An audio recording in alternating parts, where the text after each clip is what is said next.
Fala galera que já é inscrita no Pautas e Táticas ou que vai se inscrever assim que o vídeo acabar. Sextou com mais uma caixinha de perguntas, só que mais uma vez eu fiz aquele apelo para que a rapaziada que nunca participou deixasse pelo menos uma pergunta. Cara, eu não percebi nenhuma pergunta assim de ninguém novo, mas eu sempre agradeço aí a todo mundo que deixou a pergunta, que gosta do nosso quadro, quer vê-lo continuando vivo, mas na semana passada a gente teve bem poucas perguntas, o vídeo ficou curtinho. Dessa vez me parece aqui no visual que teve mais perguntas, ou talvez não. Talvez muita gente mandando perguntas muito longas, com 2, 3 balõezinhos, e isso às vezes acaba me fazendo esquecer de responder alguma, porque eu acho que é um balãozinho da mesma pergunta anterior, né, que eu já li, e aí eu peço desculpas, até na semana passada aconteceu, eu até falei, né, com o rapaz aqui que tinha me mandado pergunta, mas isso até foi bom porque eu vou transformar a pergunta dele num vídeo, né, para a semana que vem, e ele tentou me mandar a mesma pergunta de novo, mas eu já deixei tudo avisado, mas enfim.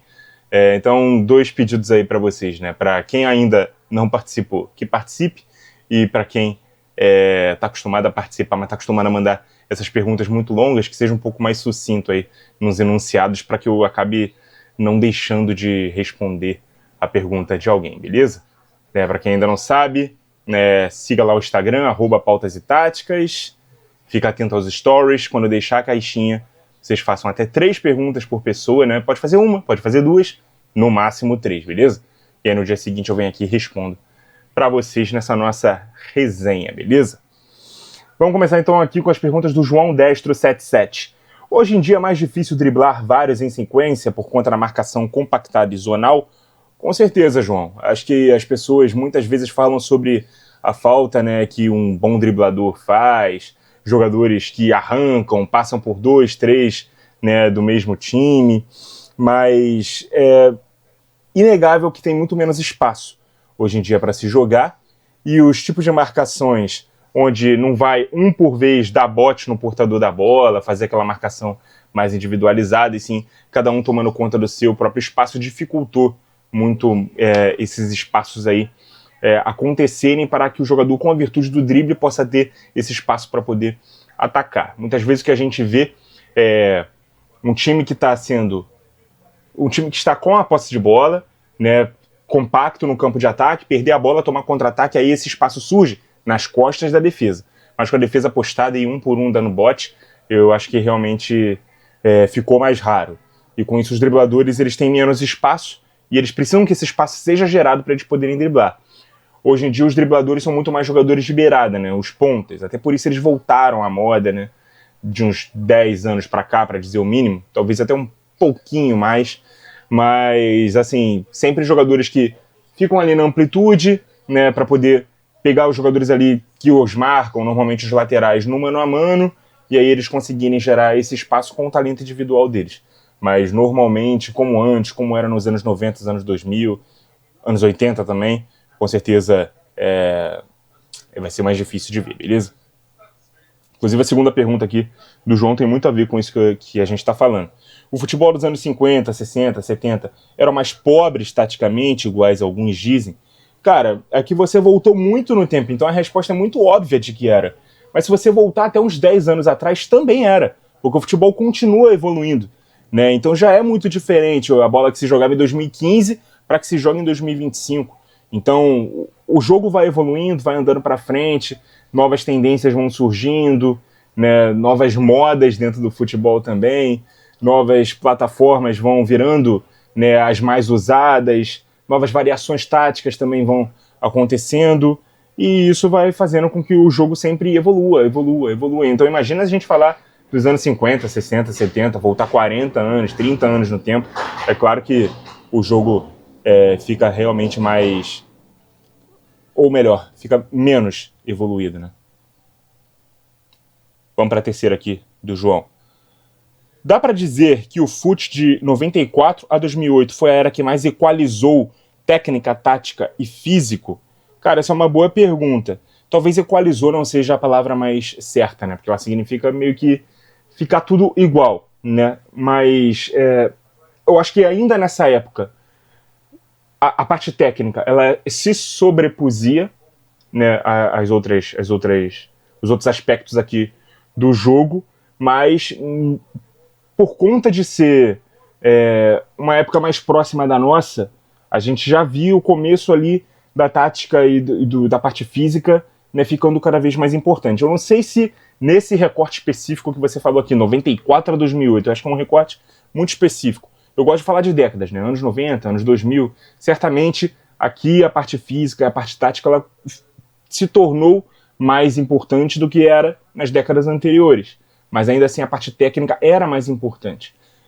Eu diria que a partir ali de 2012, eu acho que a parte técnica ela começou a ficar menos importante, né, do que a tática e a física. Ou não menos importante, mas só a parte técnica, só o jogador ser talentoso já não era mais o suficiente. Hoje em dia o jogador precisa transpirar mais, precisa se doar mais, precisa ser mais versátil, precisa ajudar tanto no com como no sem bola. Tanto válido para jogadores ofensivos como para defensivos também. Então eu acho que na década anterior, né, na década de 2010, eu acho que isso começou a mudar. Mas nesse recorte aí específico que você citou, a parte técnica ainda era mais importante, beleza?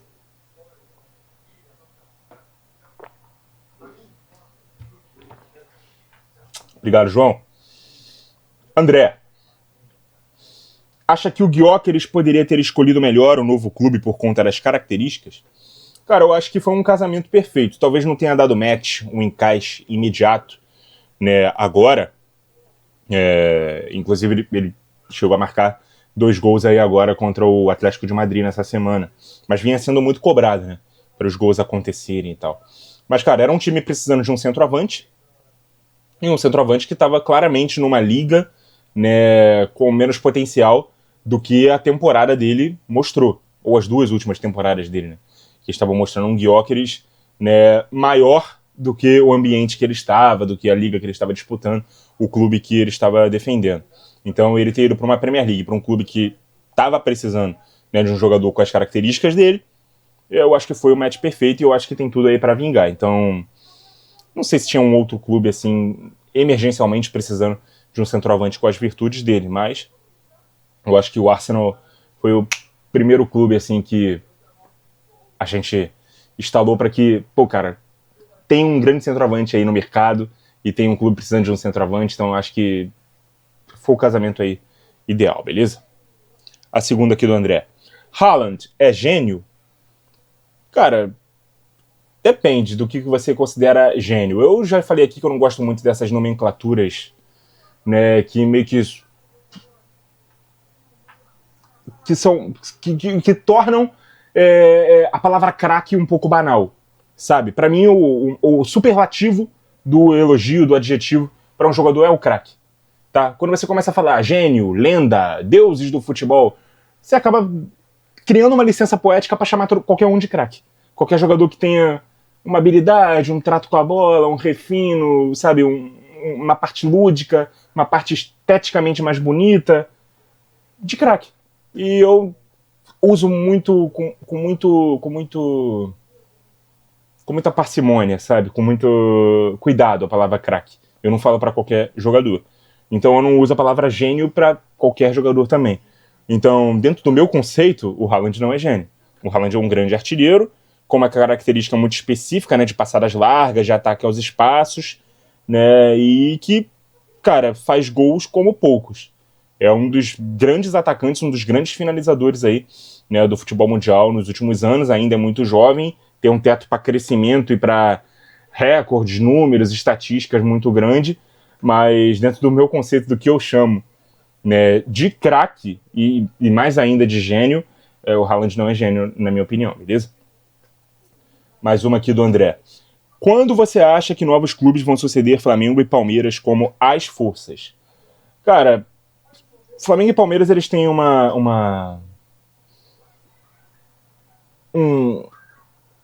certo período de hegemonia recente no futebol brasileiro, muito por conta de o Flamengo, como dono da maior torcida do Brasil, maiores contratos de patrocínio, maiores cotas de TV, principalmente, né, maior bilheteria, enfim, rendas maiores, ele consegue, né, conseguir montar times mais competitivos. né? O Palmeiras, com toda a sua boa administração, lá no começo dessa arrumação de casa aí, tinha um presidente que era rico, que emprestou dinheiro para o clube, e aí agora tem uma patrocinadora cogestora na figura da sua presidente, que também é a dona do principal contrato de patrocínio do clube, né? Também administrando bem aí, né, a equipe, mas a gente teve esporadicamente, né, no futebol brasileiro alguns bons desafiadores, né? Principalmente agora com as SAFs. A gente viu o Botafogo no ano passado, a gente viu o Atlético Mineiro em 2021. Esse ano o Cruzeiro, né, se propôs a ser esse desafiante, mas Flamengo e Palmeiras continuam ali. Eu acho que para essa hegemonia acabar, muita coisa esses dois clubes têm que fazer de errado. E talvez com regras de fair play financeiro, onde, né, todo mundo começa a ganhar mais ou menos a mesma coisa, ou não a mesma coisa, mas com essa discrepância grande diminuindo, principalmente em relação ao Flamengo, eu acho que a gente pode ver outros desafiantes surgindo e essa hegemonia, essa dualidade, essa bipolaridade entre os dois aí, né, acabando um pouco, né? Mas eu acho que ainda vai se estender ainda por algum tempinho aí considerável, beleza? Obrigado aí pelas suas perguntas, André.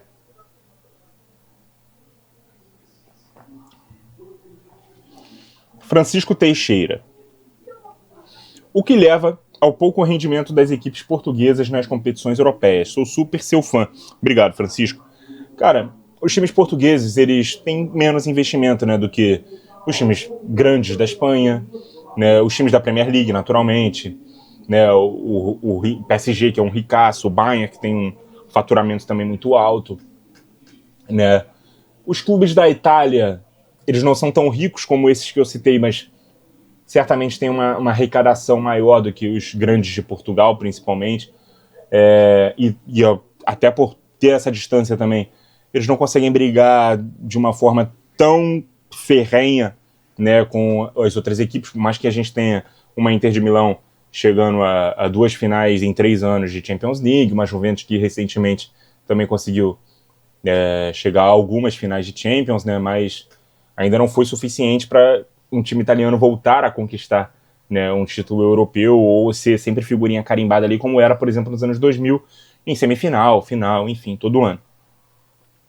Então, os times portugueses, essa parte financeira faz com que eles sejam muito mais times que, por exemplo, vem aqui na América do Sul, falando principalmente de Porto e Benfica, né, comprem um bom material humano de qualidade, barato, e revendam, valorizem e revendam. Agora eles estão até explorando outros mercados, né? O Benfica tem jogador turco, jogador norueguês, jogador grego, que ele consegue valorizar e revender por altas cifras. Eu acho que eles entenderam o papel deles na cadeia alimentar do futebol, né? Economicamente falando. Eles são clubes que vão ter desportivo e competitivamente, né, a chance de conquistarem seus troféus dentro de casa, né, nos campeonatos domésticos, na Copa Nacional, na Supercopa, no Campeonato Português, mas continentalmente falando ver até onde dá para chegar, valorizar suas principais individualidades e revender, né, por altas cifras para poder fazer a roda girar mais uma vez da mesma forma. Eu acho muito difícil, eu seria capaz de afirmar que nunca mais a gente vai ver, por exemplo, um time português numa final ou tentando conquistar a Champions de uma forma viável. Acho que a Europa League até dá, mas a Champions eu acho muito difícil. Tá?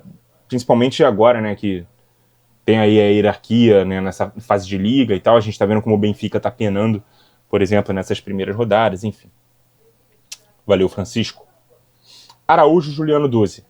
Por que custa tanto ver um caso como o do Simeone, anos no mesmo time aqui na América do Sul? Cara, eu acho que o Simeone, ele é um caso único também na Europa, tá? Né? Porque é um cara que ele tá num clube onde ele é ídolo como jogador. É um clube que eu vou pegar aqui uma sentença, um diagnóstico, um comentário que o próprio Marcelo Beckler, né, disse essa semana, quando ele foi questionado, até dentro do programa que ele estava participando por outro participante, sobre, né, se o Simeone já teria dado o tempo dele ali no Atlético. Ele está num clube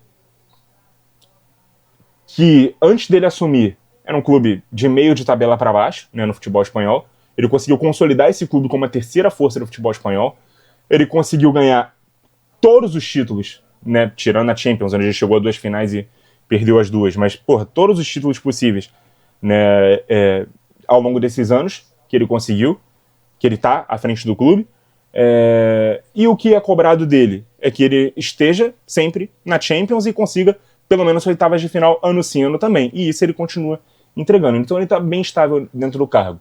Qual outro grande clube da Europa dá esse conforto e tem essa ambição curta que o Atlético de Madrid tem? Né, de ser só o terceiro do seu país, ano após ano, de estar sempre na Champions, né, como consequência, e de conseguir pelo menos chegar ali no mata-mata, depois seja o que Deus quiser.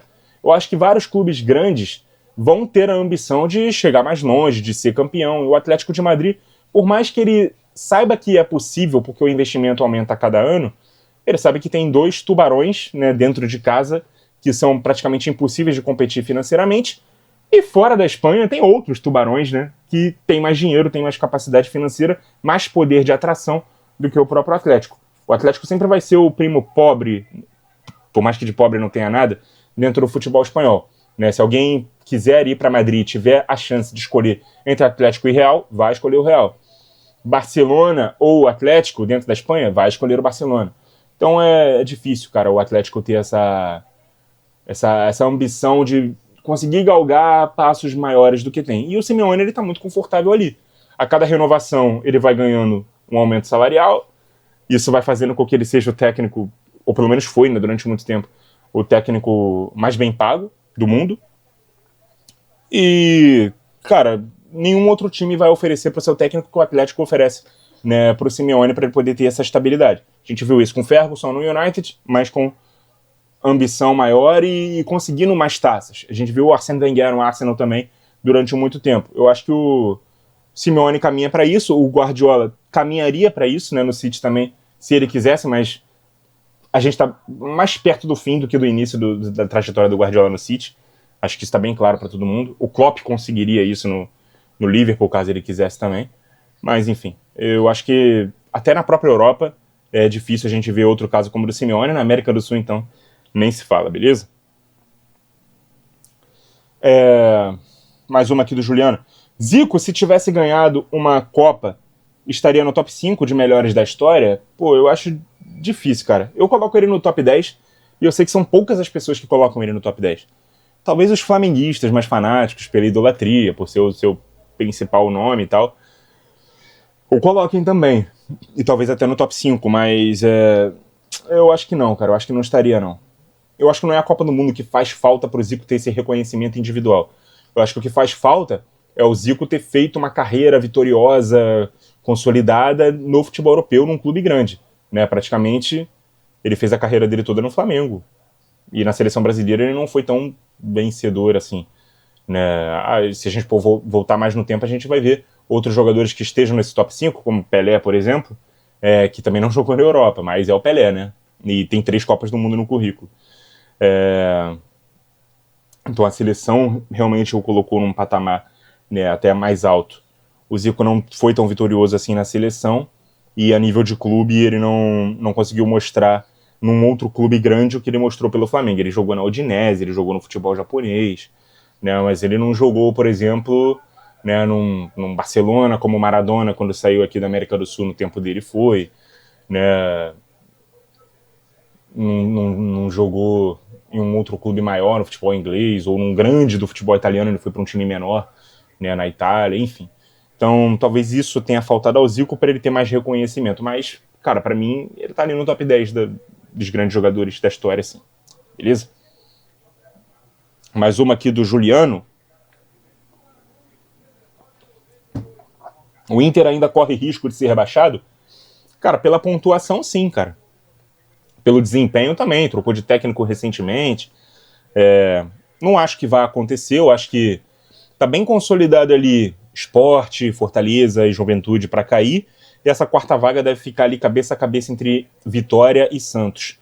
Mas o Atlético Mineiro tá perigosamente próximo, o próprio Inter, o Corinthians, não sei se o Grêmio deu uma afastadinha, mas eu acho que Acho que na pontuação ele tá um pouco mais seguro nesse momento, mas já chegou a tá desempenhando assim, um futebol bem pobre nesse campeonato. Eu acho que deu uma melhorada realmente. Mas, enfim, eu acho que sim. Pela pontuação e por não conseguir desgarrar, ainda corre risco.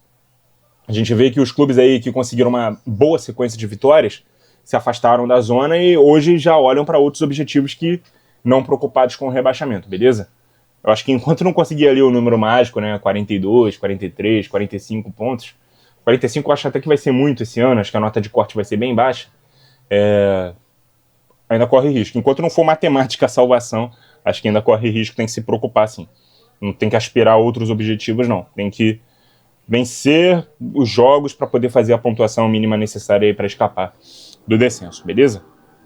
O que é bem inacreditável se a gente voltar no tempo, né, e ver o que a gente projetava para o Inter no Campeonato Brasileiro. A gente projetava um campeonato brigando por título, né, e tá brigando aí para não cair, para dizer o mínimo. Valeu, Juliano. Matheus Silva 282. Quais são os fatores que fazem não terem hegemonias no futebol brasileiro? Cara, a gente citou aqui recentemente, né, agora há pouco, a hegemonia que vem tendo o Palmeiras e Flamengo, né? Por mais que não seja todo ano, mas todo ano eles estão lá. Todo ano eles não ganham, mas todo ano eles estão lá na briga. Para mim isso é um tipo de hegemonia, né? A balança, a pirâmide, o ioiô, o sobe e desce do futebol brasileiro já foi bem mais intenso em outros tempos. Esses dois a gente já sabe que ano após ano eles vão ficar pelo menos no G4, né? Porque são dois times que têm realmente uma bagagem de história recente muito grande, bons investimentos, boas administrações, boas arrecadações, não tem problemas financeiros, não precisam ser SAF, né, para poder resolver as suas vidas ali. Tem, principalmente o Palmeiras, um bom trabalho a longo prazo com seu treinador. Então, o Flamengo tem um elenco gigante, muito investimento. Então, eles estão conseguindo construir aí essa hegemonia. Antes a gente não tinha isso porque os clubes eram sempre muito instáveis, né? Tanto financeiramente quanto desportivamente. Ninguém conseguia arrancar. O melhor time do ano anterior poderia não ser do ano seguinte, até porque era um time que muitas vezes estava quebrado financeiramente, aí sofria desmanche, tinha que vender jogador e tudo mais. A gente está vendo o Botafogo sofrer com isso esse ano, né? Por mais que seja SAF, mas está vivendo uma instabilidade financeira ali de bastidor dentro da sua própria SAF, que fez com que vários jogadores saíssem, fossem negociados, outros chegaram, alguns mais caros do que a própria qualidade deles, né, especifica, mas aí o time tá ali, ó, brigando ali na parte de cima, mas longe, né, da briga pelo título. Não vai brigar pelo título, não está brigando e não vai brigar, né, pelo título. Foi eliminado cedo, entre aspas, das Copas, não conseguiu manter o ritmo do ano passado. E eu acho absolutamente natural. São muitos times, cara, de muita tradição, muita camisa, muita importância, muita pressão, né, das suas torcidas para poder tá sempre brigando ali na parte de cima da tabela e brigando por título. Muitas torcidas que acham que seu time não pode ficar tantos anos assim longe de uma briga por título brasileiro. Mas hoje em dia não tem tanto a ver com tamanho de time ou de tradição ou de torcida. Tem a ver com estar estável financeiramente e, consequentemente, isso também refletir na parte competitiva, tá? No poder de investimento e nos bons trabalhos feitos dentro das quatro linhas. Mais uma aqui do Matheus. Eu tenho a impressão que Yamal tá mal cercado e se continuar dessa forma vai flopar. Cara, flopar eu acho que não vai acontecer. Eu acho que a nossa expectativa tá sendo muito grande em cima dele, porque ele já mostra o futebol que joga com a pouca idade que tem. Mas, de novo aqui pegando emprestado uma fala do Beckler, se ele só não melhorar e não piorar, se ele só mantiver esse nível de jogo por mais uns 10 anos, já tá ótimo, cara. Eu acho que ele não assustaria tanto se ele jogasse a bola que joga com 25, 26 anos. Como ele tem 17, a gente acha que ele vai continuar evoluindo, e uma hora ele vai ser o nível do Messi. E eu acho que é precipitado da nossa parte a gente pensar assim. Eu acho que vai ter uma hora que a evolução dele vai frear. Assim que como ele começou a mostrar um auge muito cedo, a evolução dele também vai frear mais cedo. Uma percepção minha, pode ser que eu esteja errado. Pode ser que ele continue realmente evoluindo e vá se tornar um dos maiores craques aí da história do futebol. Eu só acho que a gente dá uma ênfase e um hype muito grande nele, principalmente pela idade. Ele é muito talentoso sim, ele é um grande jogador sim, para mim é o melhor ponta-direita do mundo hoje, mais do que o Salah. Muito talentoso, eu projeto que ele seja realmente um jogadoraço, como já é, mas eu não acho que um dia ele vai evoluir tanto até chegar no nível dos melhores da história. Eu acho isso exagero e só existe esse papo porque hoje ele ainda tem 17, 18 anos. Beleza? Sobre ele ser bem ou mal assessorado, mal cercado e tal, eu acho que ele é jovem, vai cometer erros de jovem, aos poucos ele vai amadurecendo. Né? Era o pai dele, né, que era o empresário dele, hoje já é um empresário famoso aí, mas eu não estou lembrado exatamente qual é o nome dele. E esse tipo de coisa eu acho que vai maturar com o tempo, sim, tá? E repetindo, se ele só não piorar, ele já vai ser um grande jogador por muito tempo, beleza? Valeu, Matheus.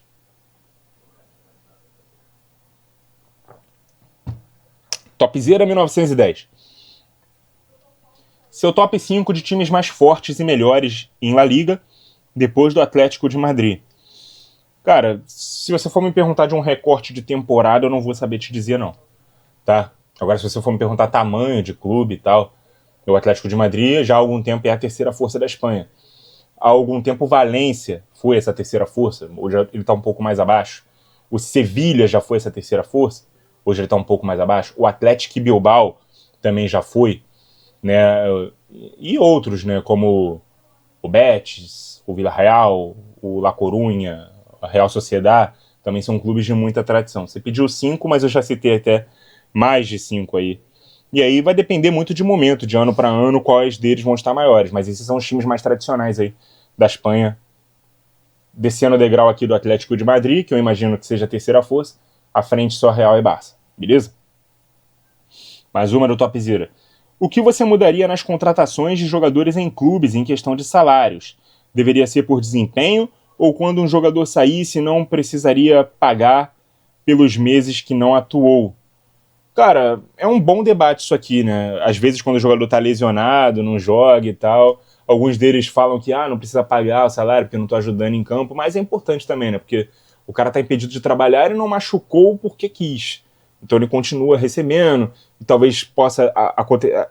Mas é muito difícil alguém topar isso, né? Isso aí teria que ser uma lei, né, da FIFA e tal, algo imposto nos clubes, e não que algum clube levante a mão e seja pioneiro, né, para ver se os outros clubes passam a aderir isso, que eu vou citar agora, que é, no contrato já está ali alinhado, acertado, que se machucar vai haver uma redução e tal, que só quando estiver jogando, só quando estiver produzindo é que vai ter, né, um salário X ou Y, mas, cara, infelizmente não é assim que acontece e eu acho que nunca vai mudar. Então, só realmente se isso aí fosse imposto, essa sugestão entre aspas, muitas aspas, que eu dei aí, né, se fosse imposto de fora para dentro, aí dentro dos clubes, dentro das ligas, e fosse aprovado, né, que isso poderia acontecer. Não acho que vá, não, porque os jogadores, né, usam seus corpos como ferramenta de trabalho, eles treinam, eles jogam, eles estão expostos a se machucar o tempo inteiro. Então, é um meio milionário, né? Eles ganham muito porque também jogam demais, os contratos de televisão são muito altos, então os salários deles também têm que ser altos, né? É um negócio milionário, queiramos ou não. A terceira aqui do Topzera. Quais são os seus troféus favoritos? Tá na hora de mudar algum por aqui, tipo do Brasileirão ou da Copa do Brasil? Cara, não acho que precise mudar, não. Nenhum dos troféus aqui do Brasil. Eu acho até que precisava. Antes de mudarem para esse formato, era aquele formato que era tipo uma bandeira, assim, né, de ferro e tal. Todos dois, o da Copa do Brasil um pouco menor, e agora realmente são troféus bonitos, vistosos, e não acho que precise mudar o formato, não. Os meus preferidos, cara, eu acho da Libertadores muito bonito. Acho da Champions muito bonito. Acho da Copa da Alemanha talvez o mais bonito, né, o da Pokal, né, que é um cálice dourado, assim, eu acho muito bonito. Pessoalmente, eu acho muito bonito. Eu gosto da Bundesliga também, o Scudetto, né, a saladeira, né, como é chamado aqui, assim, por nós brasileiros na resenha, né, brincando. Mas eu acho um escudo muito bonito lá no campeonato alemão também. Eu acho que é um troféu bonito. São os meus preferidos, cara. Da Copa do Mundo também é muito bonito. Eu gostava da Copa das Confederações, que infelizmente não existe mais. Esse troféu da Copa do Mundo de Clubes, e até o do Mundial anterior, né, que é o Intercontinental, mudou um pouco, mas mantém ali meio que o formatozinho parecido, também eram belíssimos. Eu gosto desses troféus. Beleza?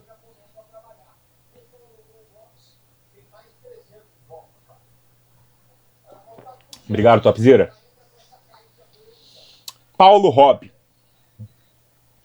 O que você achou do estilo de jogo do Racing? Achou um estilo muito antiquado? Não, cara, eu tinha falado sobre o Racing no início da temporada, eu acho até que baixou um pouco o nível em relação ao início da temporada, mas uma das coisas que me chamou muita atenção, e continuou chamando, né, eu tava assistindo o jogo ao lado da minha mãe, minha mãe gosta de futebol, tá, gente? E eu comentei com ela, cara, a defesa do Racing, ela é muito bem postada, muito certinha, recompõe rápido, me impressiona como a recomposição é feita de uma forma uniforme, veloz e cara, praticamente não deixando espaços pro adversário penetrar. Eu acho que, cara, o Racing sabe da força que o Flamengo tem no Maracanã, num jogo de ida, queria se manter vivo pro jogo de volta, se manteve, né? Ficou grande parte do jogo sustentando ali o empate, chegou a abrir o placar num lance que foi anulado, chegou também a tomar um outro gol que foi anulado, né, na sequência.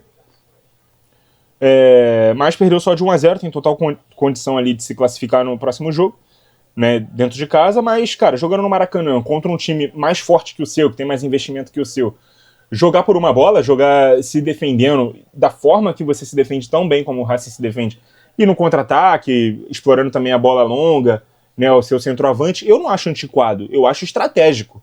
E foi uma boa estratégia, e que deu certo pela maior parte do tempo.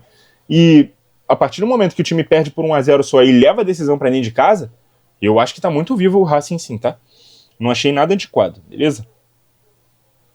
Valeu, Paulo.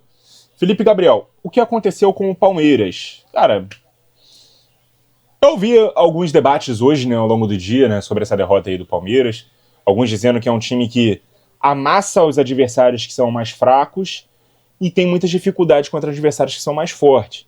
É um time que, em algum momento da temporada, chegou a jogar o melhor futebol do Brasil, em algum momento recente, principalmente pós-eliminação ali na Copa do Brasil, mas até essa eliminação na Copa do Brasil, o Abel estava sendo muito questionado. E agora eu acho que os questionamentos vão voltar caso essa eliminação na Libertadores se confirme, né? É muito difícil reverter o resultado, 3-0 fora de casa. Precisar fazer 3 gols é muito mais difícil do que fazer naturalmente. Eu vejo muita gente se apoiando na questão de que, nos últimos 6, 7 jogos aí do Palmeiras em casa, no Brasileirão, conseguiu marcar 3 ou mais gols,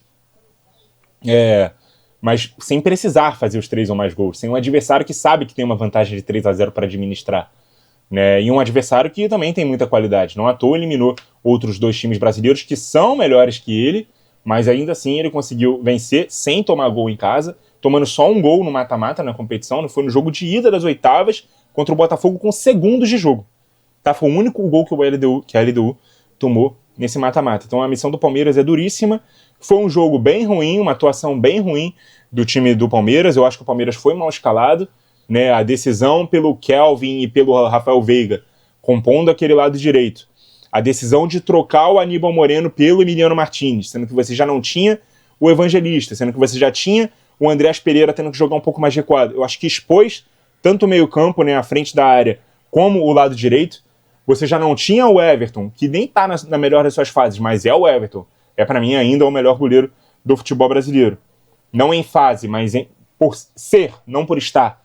E aí um goleiro sem ritmo, que já tinha tomado 3 gols, né, contra o Flamengo, né, no jogo do Brasileirão, no domingo, então ele já ia sem confiança, ele tomou mais 3 gols também num período muito curto do jogo, né, só 45 minutos, né, o primeiro tempo termina já 3-0 para a LDU. Então, cara, o Palmeiras já tinha alguns desfalques e resolveu produzir alguns desfalques com as decisões de montagem de time do Abel. Foi corajoso, tentou vencer, mas não levou em consideração a força da LDU em casa, a altitude e a qualidade do adversário. Acabou culminando num resultado aí muito surpreendente, mas também teve os méritos ali, né, da LDU de ter segurado o 0 no placar do Palmeiras nas chances que o Palmeiras produziu na partida, principalmente nas atuações do seu goleiro reserva, o Domingues ali, que fez grandes intervenções no jogo. O Palmeiras poderia ter diminuído o placar e tornado a missão um pouco menos impossível, né? Acho que ainda dá, né? Claro que assusta, né? 3-0, pô, é realmente muito difícil, eu diria que 90-10, né, a porcentagem de chance para a LDU se classificar, mas é o Palmeiras, vai ser um Allianz Parque jogando junto, é um time que não desiste, que tem uma mentalidade de não desistir, que tem mais qualidade que o adversário ainda, e cara, se faz um gol rápido, o estádio vem abaixo, faz o segundo gol, o psicológico dos caras já começa a acreditar mais, e o psicológico do adversário já começa, né, a panguar um pouco, não vai ter ali um dos seus principais jogadores, né, no próximo jogo, porque ele foi expulso aí, né, na ida. Então tudo isso faz a partida ficar aberta, mas principalmente a gente só fala que ela tá aberta ou que já não tá decidida porque é o Palmeiras, porque se fosse qualquer outro time praticamente, né, provavelmente a gente já diria que estaria dado por vencido, e eu sinceramente não duvido, mas não apostaria, né, que o Palmeiras vai conseguir essa remontada, não. Pra mim, a LDU tá com 2 pés e uma mão aí na vaga da decisão da Libertadores, beleza?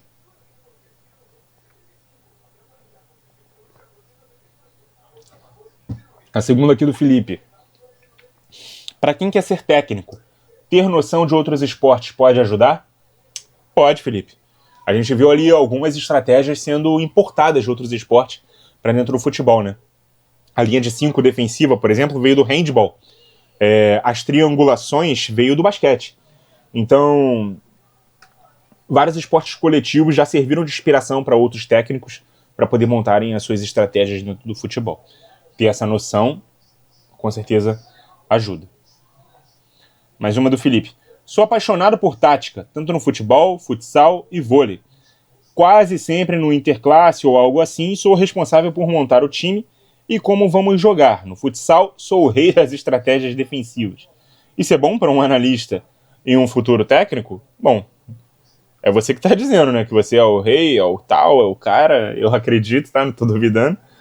Mas, cara, é bom você ter essa autocrítica, né? E enxergar qualidade em você mesmo, e com certeza isso pode te ajudar, mas também pode te atrapalhar se você achar que já sabe de tudo e não confundir as suas convicções com teimosia caso precise mudar, beleza? Esse é o conselho aí que eu te dou. Valeu, Felipe. Thor Carvalho. Top 5 árbitros brasileiros mais top 5 dos gringos, na sua opinião. Mano, árbitro bom é aquele que a gente não sabe nem o nome e nem a fisionomia. O árbitro ruim é aquele que é notícia, é o que aparece o tempo todo, é o que a gente já decorou tanto a cara dele quanto o nome dele, porque ele errou bastante. A minha tese é essa. Então, cara, top 5 de qualquer coisa de árbitro, eu não vou conseguir te fazer, porque os melhores são aqueles que a gente não reconhece. Essa é a minha visão, beleza? O árbitro nasceu para ser coadjuvante, ele não pode ser protagonista. Eu não posso saber qual é o nome, qual é a cara de um árbitro que é bom. Não posso, não posso. Ah, mas o Perluí de Colina dos anos 2000, que virou até capa do FIFA. Se não fosse essa capa do FIFA, e aquela cara emblemática que ele tem, né, esbugalhando o olho assim, e ter apitado várias finais de Champions, o que tornou ele uma estrela dentro do jogo, um árbitro lendário dentro do jogo, a gente não saberia. Tem outro exemplo, além do Colina? Acho que não. Acho que a capa do FIFA ajudou muito ele nesse aspecto. Beleza? Mais uma aqui do Thor.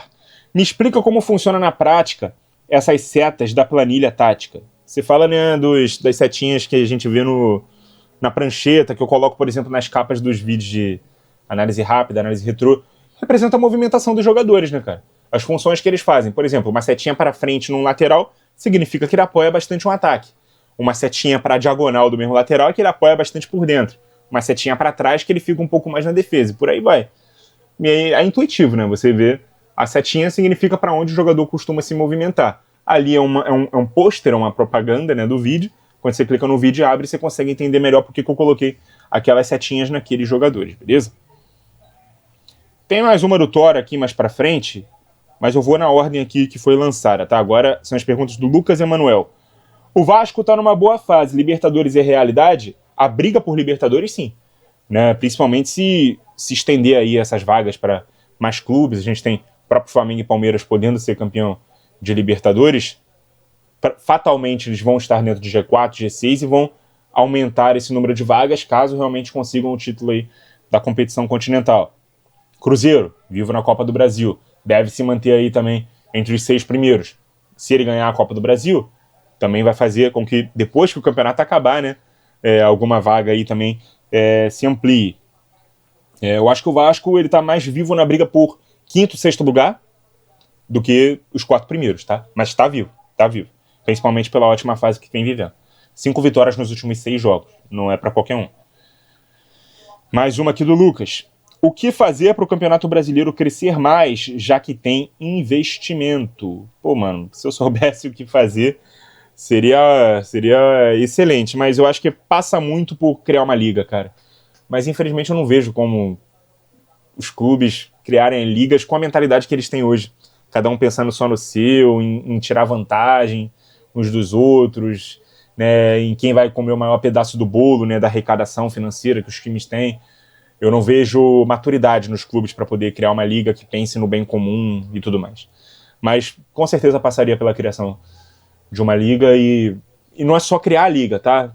Firmar bons contratos, boas regras, bons regulamentos, um bom fair play, né, boa instalação ali de regra no fair play e tal, né, muitos bons patrocinadores distribuindo a cota de TV de uma forma igualitária. Tudo isso serviria para que o Campeonato Brasileiro evoluísse bastante. Criar a liga seria só o primeiro passo.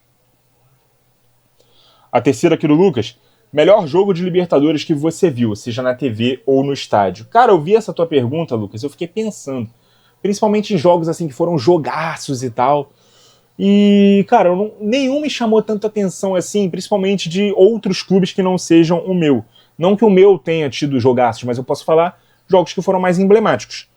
Ontem, né, o 5-0 contra o Peñarol comemorou 1 ano, né?